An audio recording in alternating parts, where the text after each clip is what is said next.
College থেকে বাসায় ফিরে দেখলাম বাসা ভর্তি মেহমান। মামা মামির সাথে কয়েকজন ছেলে বসে আছে। ঘরে যেতেই দেখলাম আপুরাও এসেছে। কিছুই মাথায় ঢুকছে না আমার। ব্যাগ রেখে আপুকে জিজ্ঞেস করলাম, ছেলেগুলো কারা? আপুর কথা শুনে যেন আমি আকাশ থেকে পড়লাম। আপু বলল, ওই যে লম্বা ছেলেটা দেখছিস মাথা নিচু করে বসে আছে, ওটা হলো মামার ছেলে, মানে হৃদ ভাই। আর বাকি যে দুজনকে দেখছিস ওরা হলো তার বন্ধু। মামা মামি সহ এরা সবাই এসেছে তোকে বউ করে নিয়ে যেতে। আমি আপুর দিকে গরম চোখে তাকালাম। মজা করিস না আপু, আমি সিরিয়াসলি প্রশ্ন করেছি তোকে। আপু একটু ভ্রু কুঁচকে আমার দিকে তাকালো। আপু বলল, আমি তোর সাথে কোন দুঃখে মজা করতে যাব? আজ সন্ধ্যায় বিয়ে, বাবার কিছু বন্ধু বান্ধব আসবে আর হয়তো ফুফুরা আসবে, ঘরোয়াভাবেই বিয়ে হবে। আমি রাগে পানির গ্লাসটা আছাড় মারতেই তার টুকরো টুকরো হয়ে গেল। রাগে আপুকে বলে উঠলাম, করবো না আমি এই বিয়ে। আমাকে পেয়েছো কি সবাই, যে যা ইচ্ছা তাই ডিসিশন নিবে? আমি তো ভালো করে চিনিও না তাকে, শুধু জানতাম আমার একটা মামাতো ভাই আছে। হুট করে দরজার সামনে বাবার গলার আওয়াজে ভেসে আসলো। বাবা বলল, হয়েছে কি এখানে? এত চেঁচামেচি কিসের? বাবার উপস্থিতিতে ভয়ে চুপসে গেলাম আমি। চুপচাপ দাঁড়িয়ে আছি, কিছু বলার সাহস পাচ্ছি না। এর মাঝেই আপু বিষয়টা সামলে নিল। আপু বলল, না বাবা কিছু হয়নি, হাত থেকে পানির গ্লাসটা পড়ে গেল। বাবা কিছু না বলে চুপচাপ চলে গেল। আমি আপুর দিকে তাকিয়ে কাদুস্বরে বললাম, আমি এই বিয়ে করব না আপু।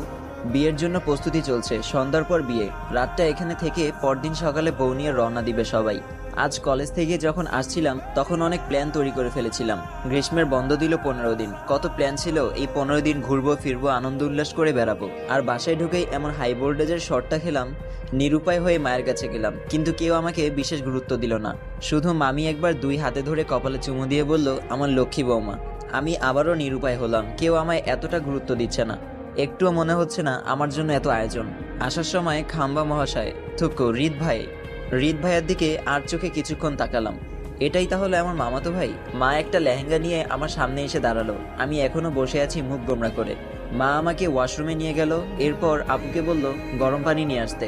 এমনিতেও গরমকাল, তার উপর আবার গরম পানি, ব্যাপারটা একটু অসহ্যকর মনে হলো আমার কাছে। তবুও কিছু বললাম না। কেমন যেন একটা ঘোরের মধ্য দিয়ে সময়টা কাটছে আমার, নাকি এটা স্বপ্ন? একটু পর হুট করে ঘুম ভেঙে যাবে, এটাও বুঝতে পারছি না। আজ মনে হচ্ছে সেই একমাত্র প্রাণী যে কিনা কলেজ থেকে আসার পরই বিয়ের পিঁড়িতে বসতে হবে। মা আমাকে গোসল করিয়ে দিচ্ছে খুব যত্ন করে। এর আগে শেষ কবে এমনভাবে গোসল করালো ঠিক মনেই নেই তার, হয়তো ছোট্টকালে। আমি এই বিয়ে করব না মা, তুমি আব্বুকে বোঝাও। আমি ভালো করে চিনিও না তাকে, কখনো কথাও হয়নি আমাদের, আর হুট করেই বিয়ে।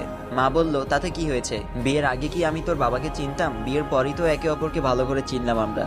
তবুও মা, সে কেমন ভালো না খারাপ, রাগী না শান্ত, এটাও তো জানি না আমি। অন্তত আমায় একটু সময় দিতে তোমরা। মা বলল, ওসব নিয়ে তোকে ভাবতে হবে না। হৃদ খুব ভালো ছেলে, যথেষ্ট ঠান্ডা মাথার ছেলে। ঠিক তুই যেমনটা চাস ঠিক তেমন। তা না হলে কি